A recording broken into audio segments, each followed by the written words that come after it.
my heart 봄의 향기를 담은 그대를 보며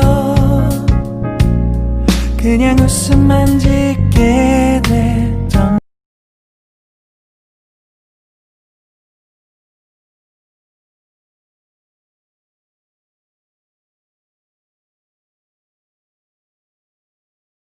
संख्या 15 वृत्त की परिधि एवं क्षेत्रफल जो आपके 4 मार्क की प्रश्नावली है जिसको आज हम पढ़ेंगे। परीक्षा की दृष्टि से कैसे सवाल आएंगे वो सवाल कराने वाले हैं। तो उससे पहले एक प्रश्न हमेशा हमारे पूछने की आदत रही है कि आपने इस चैनल को सब्सक्राइब किया या नहीं किया। अगर नहीं किया हो तो एक लाल कलर का जिसमें लिखा हुआ है सब्सक्राइब वो बटन क्लिक जरूर करें। अगर हमारा ये वीडियो पसंद आए आपको तो लास्ट में लाइक का बटन जरूर दबाएं और बेल आइकन जो घंटी का चिन्ह है उसे भी जरूर दबाएं ताकि हर वीडियो की नोटिफिकेशन आपको समय पर मिलती रहे। तो हम शुरू करते हैं प्रश्नावली संख्या 15 वृत्त की परिधि एवं क्षेत्रफल। वृत्त की परिधि और क्षेत्रफल के बारे में सवाल पढ़ेंगे तो आपको जरूर इसकी ओर ध्यान देना चाहिए। पहले अपन कुछ इंपॉर्टेंट फॉर्मूला के बारे में जानकारी करेंगे क्योंकि फॉर्मूले के बगैर प्रश्नावली सॉल्व नहीं होगी। तो सबसे पहले है वृत्त की परिधि। अब अपन को ध्यान करना है वृत्त की परिधि होती क्या है। वृत्त की परिधि होती क्या है। तो वृत्त की परिधि मतलब जो भी सभी बिंदुओं को मिलाने वाली रेखा है, एक बिंदु सभी बिंदुओं से मिलाने वाली रेखा है परिधि जिसे मेल बोलते हैं। तो इसकी परिधि की लंबाई कितनी होती है। जैसे परिधि देखे तो कोई जैसे ये तार है, मान लीजिए ये कोई तार है और इस तार से अपन ने क्या किया एक वृत्त बना दिया। देखिए ये मान लीजिए वृत्त है तो इसको जैसे परिधि क्या होगी तो इसको जैसे तोड़ के इसको लंबा करेंगे तो ये जिस इस तार की लंबाई कितनी होगी वो होती है वृत्त की परिधि। तो वृत्त की परिधि का क्षेत्रफल है 2 पाई आर।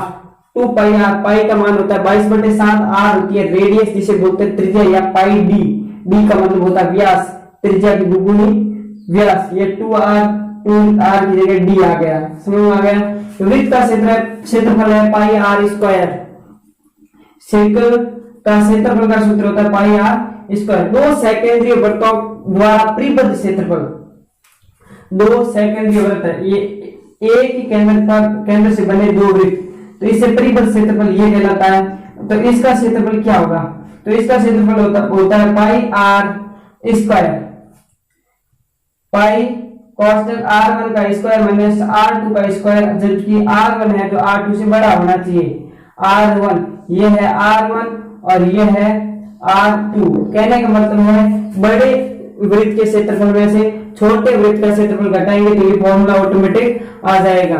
फिर है त्रिज्य खंड का क्षेत्रफल। त्रिज्य खंड क्या होता है कि दो त्रिज्याओं के मध्य का जो क्षेत्र होता है वो त्रिज्य खंड का क्षेत्रफल होता है। और त्रिज्य खंड का क्षेत्रफल होता है पाई आर स्क्वायर थीटा बटा 360 या 1/2 एल आर स्क्वायर। एल का मतलब है यहाँ चाप की लंबाई।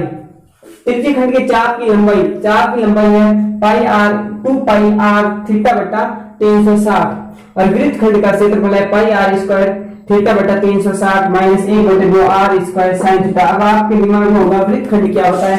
तो वृत्त खंड जो ये वाला एरिया है जो आपको काले रंग का दिख रहा है ये वृत्त खंड है। और दीर्घ वृत्त खंड का क्षेत्रफल मतलब वृत्त के क्षेत्रफल में से लघु वृत्त खंड का क्षेत्रफल निकाल देंगे तो बड़े दीर्घ वृत्त खंड का क्षेत्रफल आ जाएगा। तो देखिए एक नंबर का सवाल पूछा जाएगा वो इस टाइप का प्रश्न पूछा जाएगा। इसी प्रश्न के अंदर 3 क्वेश्चन होंगे और ये तीनों में से एक प्रकार का क्वेश्चन पूछा जाएगा। तो ये प्रश्न क्या कह रहा है, किसी वृत्त की परिधि 132 सेंटीमीटर है तो वृत्त की त्रिज्या ज्ञात कीजिए। एक कोई वृत्त है जिसकी परिधि है जो 132 सेंटीमीटर है तो वृत्त की परिधि बराबर 132 सेंटीमीटर। तो वृत्त की परिधि होती क्या है, तो वृत्त की परिधि का सीधा सीधा फॉर्मूला मन में आना चाहिए अपन को कि 2 पाई r होता है। तो 2 पाई r बराबर 132। अब देखो ये 2 इसके गुणा में तो इधर जाएगा, भाग में चला जाएगा, तो पाई आर बराबर 132 भाग 2, और पाई का मान होता है 22/7, तो 22/7 गुणा आर बराबर 132/2, तो आर बराबर हो जाएगा 7 गुणा में भाग में तो उधर गुणा में चला जाएगा, 132 गुणा 7/22 और 22 गुणा 2, तो 22 इसका भाग जाएगा, 2 का भाग जाएगा 32 में, 132 में 66 बार, और इसका जाएगा 3 बार, और 7 ये 21। इसकी रेडियस आ गई है 21 सेंटीमीटर, त्रिज्या आ गई है 21 सेंटीमीटर। यही सवाल पूछा जाएगा, अगर किसी वृत्त की परिधि 132 सेंटीमीटर तो वृत्त का क्षेत्रफल ज्ञात करो, सवाल यही होगा। और यहाँ दे दिया जाएगा क्षेत्रफल ज्ञात करो, त्रिज्या आ गई हमारे पास, तो क्षेत्रफल ज्ञात करने के लिए अपन को पाई आर स्क्वायर का फॉर्मूला लगाना पड़ेगा, पाई आर स्क्वायर, और पाई आर स्क्वायर का फॉर्मूला लगाएंगे तो 22/7 गुणा 21 हो जाएगा, तो उत्तर आ जाएंगे। और यही सवाल अगर ऐसा पूछा जाएगा कि इस परिधि की जगह अगर क्षेत्रफल पूछ लिया जाएगा और वृत्त की त्रिज्या ज्ञात करो, तो फिर क्षेत्रफल लिख के यहाँ पाई आर स्क्वायर लिख के इसके बराबर ये रखना है, ठीक है। एक सवाल वेरी इंपॉर्टेंट है, जो सवाल ये है कि अगर वृत्त की परिधि और क्षेत्रफल दोनों बराबर हो तो वृत्त की त्रिज्या क्या होगी। परिधि और क्षेत्रफल दोनों बराबर हो तो वृत्त की त्रिज्या क्या होगी। 2013 के पेपर के अंदर सवाल पूछा गया आरबीएसई बोर्ड में, परिधि और क्षेत्रफल बराबर है, तो आपको सीधा सीधा क्या करना है, परिधि और क्षेत्रफल को बराबर रख दो, उसमें कुछ नहीं दिया होगा, आप कंफ्यूज होंगे। तो परिधि और क्षेत्रफल बराबर, ये देख लो परिधि और क्षेत्रफल बराबर है, तो इस वृत्त की अब त्रिज्या ज्ञात करनी है, तो त्रिज्या ज्ञात करने के लिए पाई से पाई कैंसिल हो जाएगा, एक आर से एक आर कैंसिल हो जाएगा, आर बराबर 2 आ जाएगा। तो एक सवाल ये 1 नंबर का बनता है। तो ये 4 टाइप के सवाल बनेंगे, ज्यादा बनेंगे नहीं। अब बनेगा 3 नंबर। आरबीएसई प्रॉब्लम 2013 के अंदर आया भी था। 4 सेंटीमीटर त्रिज्या वाले एक वृत्त के उस त्रिज्या खंड का क्षेत्रफल ज्ञात कीजिए जिसका कोण 60 डिग्री है, साथ ही संगत दीर्घवृत्तखंड का क्षेत्रफल ज्ञात भी कीजिए। तो छोटे त्रिज्यखंड का भी ज्ञात करना है, बड़े त्रिज्यखंड का क्षेत्रफल ज्ञात करना है। त्रिज्या कितनी है, आर बराबर है 4 सेंटीमीटर, 4 सेंटीमीटर, थीटा बराबर है 60 डिग्री। त्रिज्यखंड का क्षेत्रफल क्या होता है, त्रिज्यखंड का क्षेत्रफल बराबर होता है theta pi are square theta बटा 360, तो बराबर पाई की जगह लिख दो 22/7, आर की जगह 4 गुणा 4 बट्टे थीटा की जगह 7/360। तो देखिए 6 से 6 कैंसिल, 0 से 0 कैंसिल, और 6 का भाग 36 में 6 बार, 2 का भाग इसमें 2 बार और इसमें 3 बार। अब देखिए 22 × 8/7, 4 में 8/7/3, ये जो नीचे ऊपर चला जाएगा वो ऊपर है, जो नीचे आ जाएगा। तो देखो तो 22 × 8/7 गुणा 3, 7 गुणा 3, तो ये हो गया 22 गुणा 8, 22 गुणा 8/7, ये 21। तो जैसे इसको सॉल्व करोगे तो आपके आ जाएगा 8.37 सेंटीमीटर स्क्वायर, 8.37 सेंटीमीटर स्क्वायर। आगे इसी सवाल के अंदर है दीर्घ वृत्तखंड का क्षेत्रफल ज्ञात करो। तो लघु वृत्तखंड का क्षेत्रफल ज्ञात करने के लिए 60 डिग्री है कोण, तो दीर्घ वृत्तखंड का कितना होगा, ये 360 का है, तो ये कितना होगा, ये टोटल 360 है, 360 में 60 है, तो ये होगा 300 डिग्री। तो लघु त्रिज्यखंड का क्षेत्रफल तो आ गया 8.37, और दीर्घ त्रिज्यखंड का क्षेत्रफल, त्रिज्यखंड का क्षेत्रफल वही पाई की जगह 22/7, आर की जगह 4 गुणा 4, और इसकी जगह 300/360। 1 0 से 1 0 कैंसल, इसमें 6 का भाग 5 बार गया, इसमें 6 का भाग 6 बार गया, तो इसमें 2 का भाग 3 बार, इसमें 2 का भाग 2 बार, बराबर हो गया 22 गुणा 8 गुणा 5 बटे 36 बटे 7 गुणा 3 7 गुणा 3। तो जैसे इसको सॉल्व करोगे तो 48.87 सेंटीमीटर स्क्वायर उत्तर आ जाएगा। तो पहले तो लघु त्रिज्यखंड का क्षेत्रफल आया 8.37 सेंटीमीटर स्क्वायर और दीर्घ त्रिज्यखंड का क्षेत्रफल आया 41.87 सेंटीमीटर। एक सवाल तो उस टाइप का आएगा जिसमें त्रिज्यखंड और वृत्तखंड का क्षेत्रफल पूछा जाएगा और दूसरा सवाल आएगा जिसमें छायांकित भाग का क्षेत्रफल पूछा जाएगा। तो इस प्रकार के सवाल किस तरीके से करते हैं, एक ही तरीका है, बाकी कुछ तरीका नहीं है, जिसमें आपको देखना है कि इसमें कौन कौन से क्षेत्र है जिसको माइनस करना है और कौन कौन से क्षेत्र है जिनको ऐड करना है। तो सबसे पहले इसमें आपको छायांकित भाग का क्षेत्रफल ज्ञात करना है, क्योंकि 4 सेंटीमीटर वाले एक वृत्त के प्रत्येक कोने पर 1 सेंटीमीटर त्रिज्या वाला एक चतुर्थांश दिया गया है। तो चारों कोनों पे एक एक चतुर्थांश दिया गया है जिसकी त्रिज्या 1 सेंटीमीटर है। बाद में क्या दिया हुआ है, तथा बीच में 2 सेंटीमीटर व्यास का एक वृत्त भी काटा गया है। 2 सेंटीमीटर व्यास का एक वृत्त भी बीच में है जो काटा गया है, और बाकी जो भाग बचा है उसका क्षेत्रफल ज्ञात करना है, अर्थात जो हमारे छायांकित किया हुआ है उसका क्षेत्रफल ज्ञात करना है। तो सबसे पहले अपन को छायांकित भाग का क्षेत्रफल या वृत्त के शेष भाग का क्षेत्रफल, वृत्त के शेष भाग का क्षेत्रफल बराबर सूत्र क्या कहता है कि वृत्त का क्षेत्रफल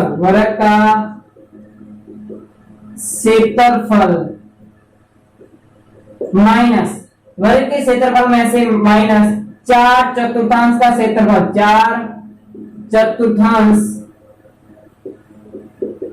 का क्षेत्रफल, और क्या माइनस करना है, माइनस एक वृत्त का क्षेत्रफल, वृत्त का क्षेत्रफल।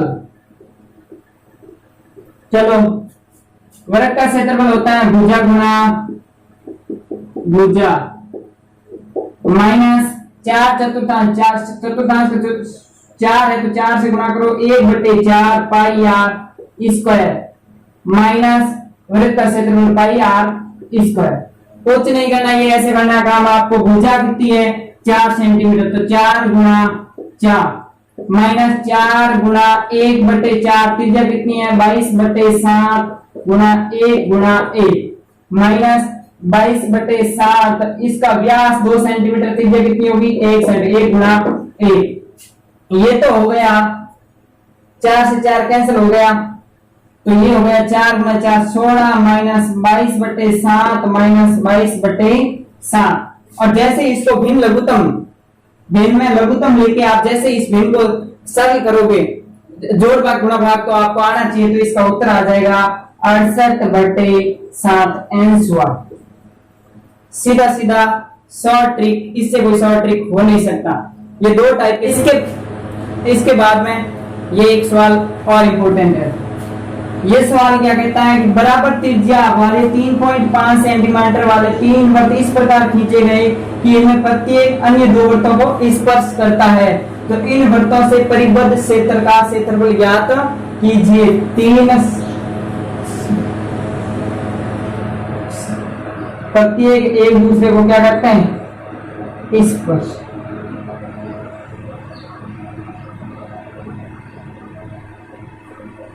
प्रत्येक एक 2 वृत्तों को स्पर्श करता है, ये दोनों 2 को स्पर्श करता है, ये भी 2 को स्पर्श करता है, ये 2 को स्पर्श करता है। प्रत्येक की त्रिज्या है वो 3.5 सेंटीमीटर। और इनके केंद्र मान लेते हैं ए है, इसका बी है और इसका सी है, तीनों केंद्र को मिला देते हैं, ठीक है। फिर बाद में अपन को क्या करना है, इसके परिबद्ध क्षेत्र का क्षेत्रफल ज्ञात करना है, अर्थात इस भाग का क्षेत्रफल ज्ञात करना है, इस भाग का क्षेत्रफल ज्ञात करना है। तो इसमें अपन को प्रत्येक वृत्त जो भी एक, तो इसके अंदर एक त्रिभुज बन गया, त्रिभुज इस ये भी 3.5 और ये 3.5, ये 7 सेंटीमीटर हो गई, ये भी 7 हो गई, ये भी 7 हो गई, तो ये एक समबाहु त्रिभुज बन गया। और समबाहु त्रिभुज में से अगर त्रिज्यखंड का, तीनों त्रिज्यखंड का क्षेत्रफल अपन माइनस कर देंगे तो अपना आ जाएगा जो भी छायांकित भाग है उसका क्षेत्रफल आ जाएगा, परिबद्ध क्षेत्रफल का, परिबद्ध भाग का क्षेत्रफल आ जाएगा। तो अपन को देखना ए बी हल, ए बी सी को केंद्र मानकर तीनों को इस प्रकार मिलाया कि ए बी सी एक समबाहु त्रिभुज है। क्या है त्रिभुज?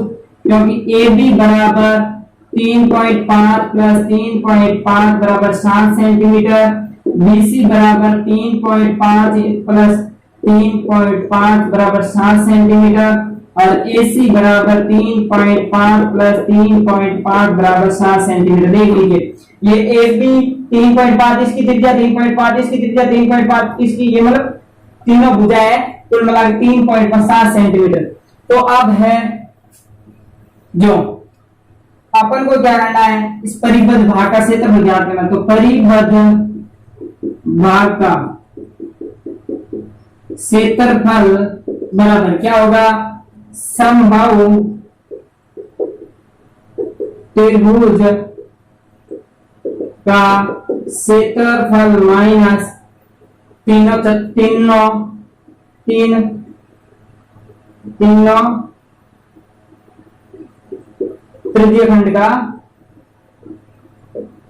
खंडों का क्षेत्रफल। अगर अपन त्रिभुज समबाहु त्रिभुज में से इन तीनों तृतीय खंड का क्षेत्रफल माइनस कर देंगे तो अपने आ जाएगा इसका क्षेत्रफल, परिबद्ध क्षेत्रफल। अब तीनों तृतीय खंड के क्षेत्रफल के लिए अपन को थीटा चाहिए। तो समबाहु त्रिभुज के तीनों कोण बराबर होते हैं, अर्थात तीनों कोण होंगे 60-60 डिग्री के। कितने डिग्री के? 60-60 डिग्री के। अर्थात कहने का मतलब तीनों तृतीय खंड है जो समान है। समबाहु त्रिभुज का क्षेत्रफल, और समबाहु त्रिभुज का क्षेत्रफल क्या कहता है, रूट 3/4 भुजा गुणा भुजा। तृतीय खंड 3 तृतीय खंड है तो 3 से गुणा कर दो, पाई आर स्क्वायर थीटा बट्टा 360। ये सॉल्व करेंगे उत्तर आ जाएगा।